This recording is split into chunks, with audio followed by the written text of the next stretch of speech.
Welcome to Action Zone. This week, we're going into full horror mode as we look at the terrifying Hereditary. And we look back at all the thrilling films made by BloomHouse Productions. But first, action news. James McAvoy is taking over a role from Daniel Craig, but it's not the one you might be thinking of. Instead of sipping shaken martinis as James Bond, McAvoy is heading to the small screen for a new adaptation of the young adult book trilogy His Dark Materials. Craig portrayed Lord Asriel, the father of the main character Lyra, in the 2007 movie The Golden Compass, based on the first novel. Now the 3 books will become an 8-part BBC miniseries, directed by filmmaker Tom Hooper, who won an Oscar for his work on The King's Speech.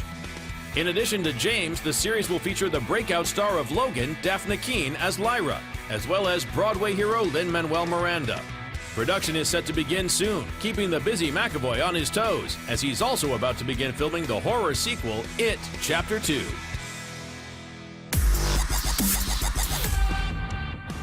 The president of Marvel Studios, Kevin Feige, spoke at a recent conference for producers and promised much more diversity from his company's films in the future. The subject came up during a discussion of the upcoming movie Captain Marvel. Starring Brie Larson as the title hero, it will be the 20th release by Marvel, and not only the first to feature a female character, but the first to have a female director as well, or at least co-director, in Anna Boden. An audience member suggested to Feige that since their first 20 movies were helmed by men, it might therefore be appropriate if their next 20 projects were all directed by women. Kevin earned a round of applause with his response that he cannot promise that all 20 Marvel movies will have female directors, but a heck of a lot of them will. He went on to praise the company's first film from a black director, Black Panther, noting that he feels diversity is not only essential in movie making, but makes Marvel a better studio.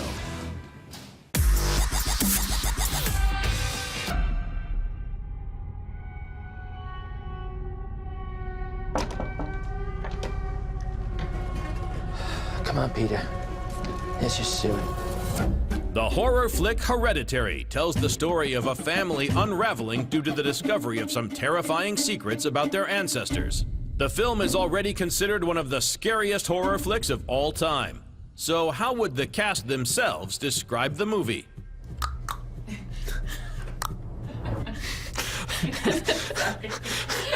Everyone who's watching this is gonna be like, that was the weirdest thing. I have to see this movie because I have no idea what the hell has happened. And then whenever they hear that noise, they'll never be the same again. Yeah. That's true. So sad you can never do that again. I know. Your Or I can just whole see it life. to freak people out. Yeah, or if Just someone's not being nice on the street or something, you just like, go, oh my god, demons everywhere. I love that sound that Millie's character makes. Charlie just has this weird tick which becomes so kind of spooky and haunting. But I think there are so many changes within the film. It's probably a scream that starts somewhere and travels to so many different places and that you never want to hear again once it's uttered.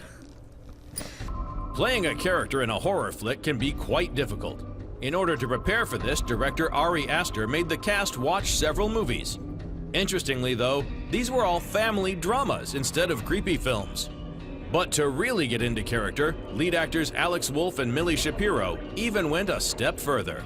Millie and I did a lot of different things for our characters together. We'd go on these journeys around Utah in character where I'd have to get her to just like order a sandwich or order something and then she would make it impossible and she wouldn't say a word and I'd have to buy her a new sweatshirt. Like Ari gave us these tasks to walk around Utah and do all these things.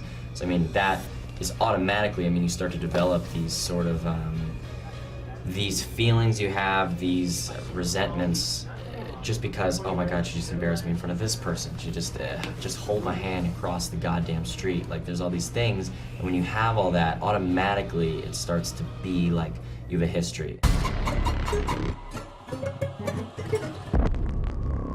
She had private rituals, private friends. Who's gonna take care of me? You don't think I'm gonna take care of you? But when you die, I think it's such a didactic thing to kind of tell audiences what they should expect, because everybody comes to the cinema or any experience in life with their own experiences, and so you relate to things differently. I mean, I hope that they understand that it isn't just like another horror film full of, you know, gratuitous scares. There is such a profound, beautiful story within this, and it is very sad and very moving, and it does become deeply shocking and upsetting. So it is a roller coaster, but it's an exciting new voice in cinema, making a film in a very original way, and that in itself is worth seeing the movie. But the content of the movie is also really, really special, and I think it'll excite people more than, and it seems to be, it excites people more than it intimidates them. I want them to be traumatized. I would think that's great, right? I mean, Yeah. Ari said that one time, he was like, I just have all this sickness inside me and I want to put it into everybody else. And I was like, that is awesome. That's what he said to me day one. Yeah, I just want to, poison people's brains. Make something that lingers with people. Poisoning people's brains. That sounds like a film horror fans definitely need to watch. Be careful though, because once you've seen the terrifying Hereditary, you can never unsee it. I just don't want to put any more stress on my family.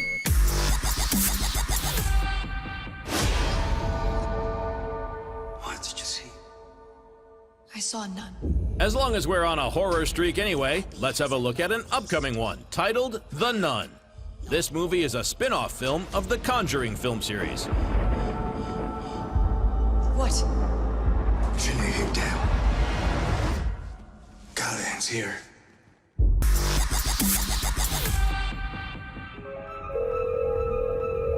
Hillside Police. Detective Malloy, please. I'd like to report a crime.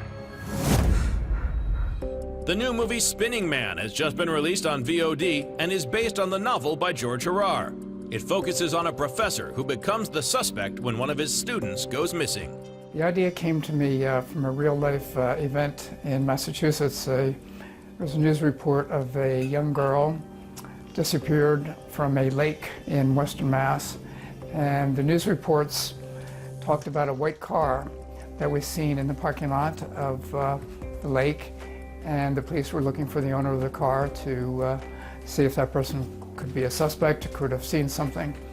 And I began to wonder about who was in the car, why that person didn't come forward. Maybe he had done something with the girl, kidnapped her or whatever. From that point on, I did not listen to the reports because I didn't want my imagination to be affected by the real story. Oh, girl went missing up at the lake. Ellen Birch? Yes? Is your husband home? What's this about, Detective? Girl from Eastfield.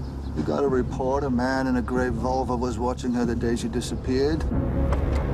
Can you tell me where you were? I doubt it. I can barely remember last week.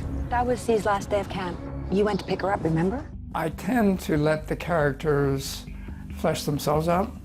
I try to get them into situations and let them talk to each other, and in doing that, their characters come out. I try to build stories out of dialogue, so I don't start with description, I don't really even start with plot. I start with the characters being together, and as they talk and interact, the plot moves forward and I kind of follow it. Camp counselor said she waited for 40 minutes. Is tardiness a crime? Obstruction is. I'm not answering another question until I speak to my lawyer. The biggest theme in the movie and the novel is recollection, because people's memories are extremely subjective. The story is told the way the protagonist remembers it all, but that isn't necessarily how it all went down. He's at the center of it, and his complexity is expressed through his wife, the detective, and his children. So you see his different ways he presents himself to these people, then you see how he presents himself to himself. The story is told narratively in my novel through Evan, the professor. And at some point, a reader has to judge how much they believe the narrator. Is he reliable or not reliable? The book adaptation of Spinning Man is available now, so check it out for yourself. I'm terrified. What else you could convince yourself of?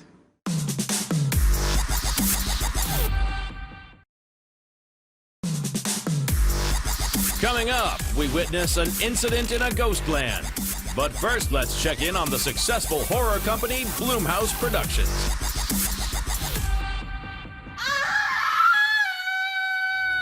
What do films like Paranormal Activity, Insidious, and Get Out have in common? Sure, they're all pretty scary, but that's not the answer we're looking for. They all have the same wizard behind the curtain. His name, Jason Blum. The company, BloomHouse Productions. You could almost say that everything Jason touches turns to gold, and that's largely due to the enormous passion he has for his job as a producer. I don't ever want to direct a movie. I'm never going to direct a movie. I'm never going to write a movie. So I really think a great producer has to enjoy the process of pulling your hair out and going crazy and really not taking no for an answer. And so what we try and do is create an environment for really creative people like James and Lee to do what they want to do safely, which I think results in, more often than not, results in good movies. But I think that's kind of the key to being a good producer is being able to get out of your own way and let the writer-director do what they want to do. And that's a big part of the way Jason works, giving the writers and directors all of the creative freedom. Take M. Night Shyamalan, for example, who of course has made some very good and, well, some not so good movies. When he and Jason worked together for 2015's The Visit, they managed to turn a budget of just $5 million into a profit of almost $100 million. You kind of do this, and Tyler, like, she's waiting. You're in front of the camera, and you're like, you know? Showing it to Jason the first time was really my first indicator. I was like, did I make too weird and too different a movie? And when he gave me kind of his like, this is gonna be great, I was like, great, let's go do this. I also think there's a lot to be said in the creative process for going quickly. And a movie, a lot of time it doesn't happen, but I think when you do lower budgets, the work goes faster, and I think oftentimes better things come out of that as a result of not belaboring decisions too much. Which leads us to the biggest factor that makes BloomHouse Productions such a huge success. From relatively small budgets, they make huge profits. The best example is, of course, the first Paranormal Activity film, which cost just $15,000 to make and grossed $193 million. Or 2017's Get Out, which earned no less than 4 Oscar nominations and even won one for Best Screenplay, as well as raking in $255 million on a budget of only $4.5 million. This isn't to say that every single film BloomHouse touches has been such a huge success, but in general, they've done fairly well. To decide which projects Blum will take on as a producer, he really only has one simple rule. There's not a single, we've done a lot of movies, there's not a single movie that I haven't done that at the moment I think is amazing. Now, if a few years goes by, I look back on some of our movies, I'm like, that was better than that, this was better than that. But when you're in the middle of it, you can't work as hard on the movie and not love it. So even if you don't wind up loving it eventually, when you're in the heat of it, you have to love it. And even though he gives the writers and directors total creative freedom, Jason does have an opinion about what qualities a good scary movie and its director should have. To direct an effective scary movie, you have to have all the things a director of a drama has, plus you really have to know how to choreograph and direct a scare. It's much more complicated than you would think, and I think a good horror movie also has to work. If you took the scares out, the drama that plays out has to work as a great drama, and then you lay the scares in and it works. If you take the scares out and the drama doesn't work, the scares aren't going to be scary anyway. Tony, please stop, please, you killed him, you can't do this.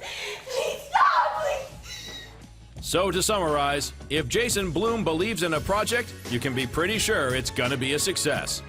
With a minimal budget, he gives the filmmakers freedom to create what they want and doesn't interfere with the process. Finally, we leave you with Jeff Wadlow, director of the 2018 scary flick Truth or Dare, who perfectly describes the success of Jason Blum and his BloomHouse Productions. And action! He really is changing the business in a profound way. I think, 100 years from now in film schools, just like I studied David O. Selznick's career, people are going to study Jason Blum's career because he is, he's changing things, and it was really just a pleasure to work with him because what he does is so smart. He's both very hands-on and hands-off. Like, he's hands-on at the critical moments, the big idea, but then he steps back and he lets go and he lets filmmakers do their jobs. I've said before, it's micro budget, no micromanaging. And that's why I think ultimately the films work, because they have a point of view People are allowed to say something with the film. They're not told to do it one way when they believe that they should be doing it another way. Because when you let people do it the way they think they should, you get something authentic. Cut! Good. That's really good.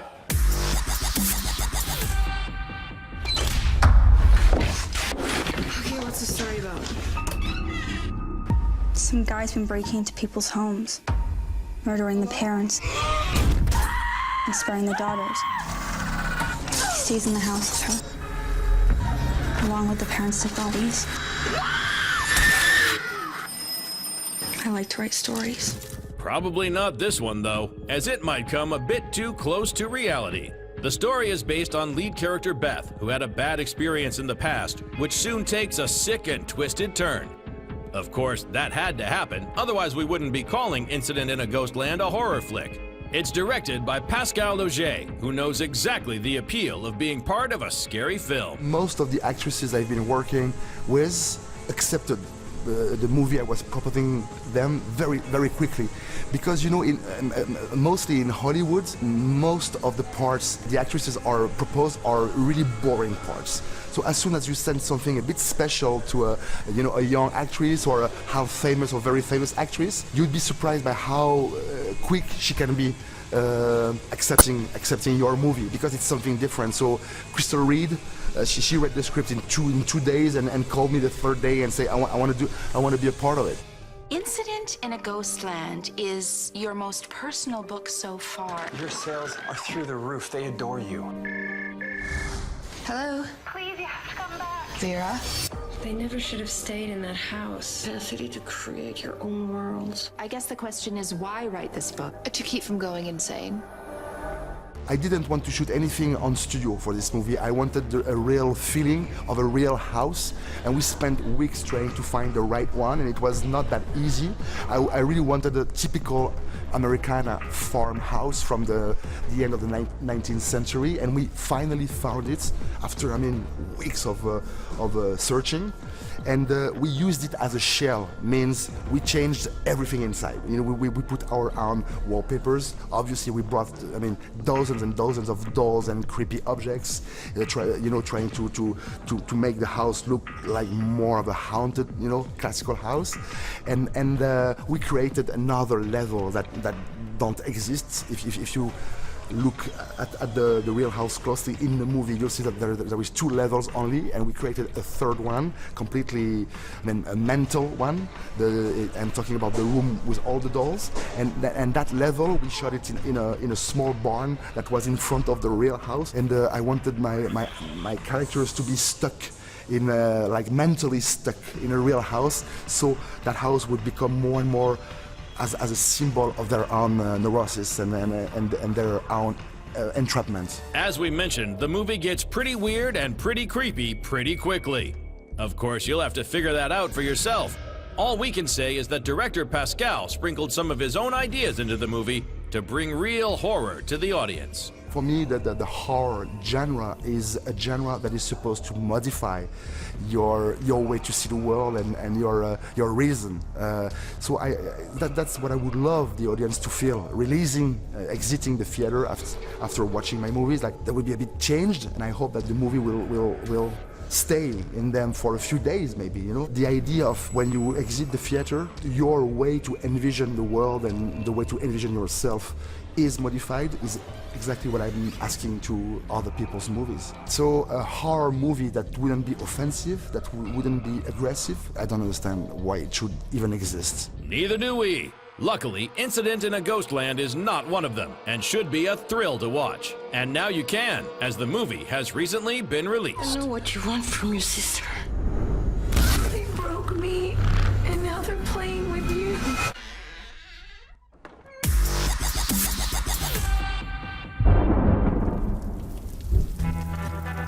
So, do you think you have an anger problem?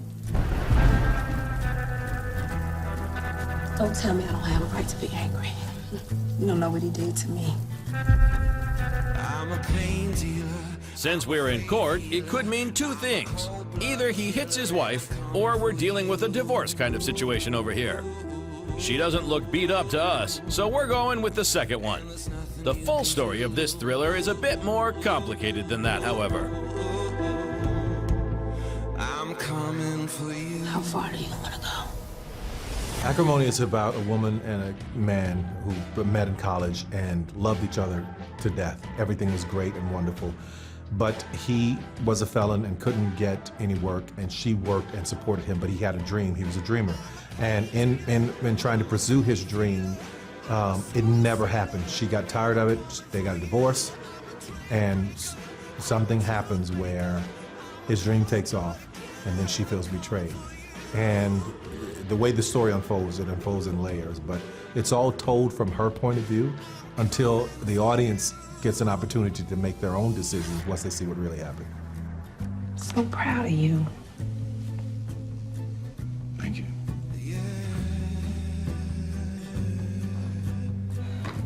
Sorry I'm late, babe. Hi, I'm Diana. I'm Robert's fiance. I guess the complexity behind it, I mean, there's a character that Taraji plays, Melinda, and she seems as though she's this crazy woman, but she was just in love, and she was in love with her husband, and she lost him, just like if she just would have waited 5 minutes to see him carry through with his dream, but she didn't, and it makes her go crazy. And then my character, Diana, comes in and saves the day, and to see that, you know, it almost breaks your heart to see Melinda go through that, but you also feel for Diana because she was there for him during that hard time. So I think that's what got me that sold me on the script.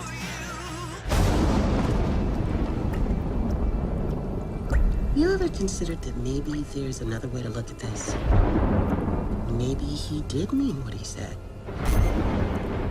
Tyler is known for, you know, comedies, and he'll do your dramas, but this is literally a thriller. Like, you're gonna scream, you're gonna talk back to the film, and I think this is new for Tyler. I'm very excited, and I'm very honored that he trusted this role with me. What I want people to take away from it, to go, listen, we all make mistakes, but there's something wrong when you cannot remove yourself from the pain of a situation. This woman could not remove herself, and I know lots of women like this. The man has moved on. The marriage didn't work. They feel like they've invested everything they had in their entire life into a person. And rather than being able to move on to see what else is waiting, they get bogged down and stuck in the rut of what could have been, or someone else living their life. What I feel that the audience is going to get from this movie is something that we all feel inside of our hearts, but nobody talks about. You know, when you're sitting at home late at night, you're worrying about where your man is, or you're worrying about where your woman is, and you're insecure about what's happening, what's going on. You have these hateful thoughts that you begin to conjure up, but the reality is they could be off somewhere studying, or, you know, what they're really doing is not trying to hurt you, but what they're doing may be hurting themselves. So that's the part of the story that's going to be different. We're not focusing on what somebody's doing to somebody else. We're seeing what they're doing to themselves and how it affects somebody else. It's fantastic to me. I love that. I love that. And to be a part of that type of story, wow. Wow, indeed. We don't want to spoil the end result for anyone, but a woman taking revenge on her ex-husband always makes for a fun thriller.